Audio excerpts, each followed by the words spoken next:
News room से इतना ही और अब चलते हैं रीजनल न्यूज की जाने। शुक्रिया ज़ीशान। अपने नाज़रीन को आगाह करेंगे शहर शहर की खबर से। सबसे पहले रुख करेंगे पाकपतन का। पाकपतन के देहाती नौजवान को जहाज बनाना महंगा पड़ गया। पुलिस को शायद ये पसंद न आया और नौजवान को तरबियती परवाज से पहले ही गिरफ्तार करके मुकदमा दर्ज कर लिया और जहाज थाने मुंतकिल कर दिया।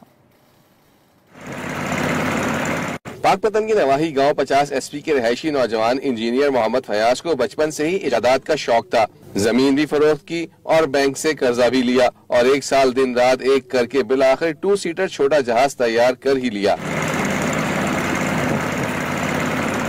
फयाज को इसके शौक ने आज मुश्किल में डाल दिया।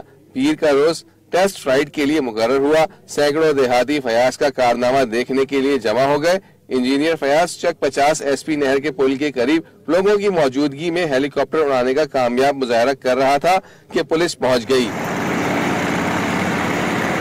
रंगशाह पुलिस ने फयाज को गिरफ्तार कर लिया और जहाज को थाने पहुंचा दिया। पुलिस का कहना है कि इंजीनियर ने बिना इजाजत जहाज तैयार किया, जिस पर इसके खिलाफ मुकदमा दर्ज किया गया, जबकि फयाज का कहना है कि इसने किताबों से इल्म हासिल करके जहाज तैयार किया, मगर पुलिस और दीगर इदारों ने इसकी हौसला शिकनी की।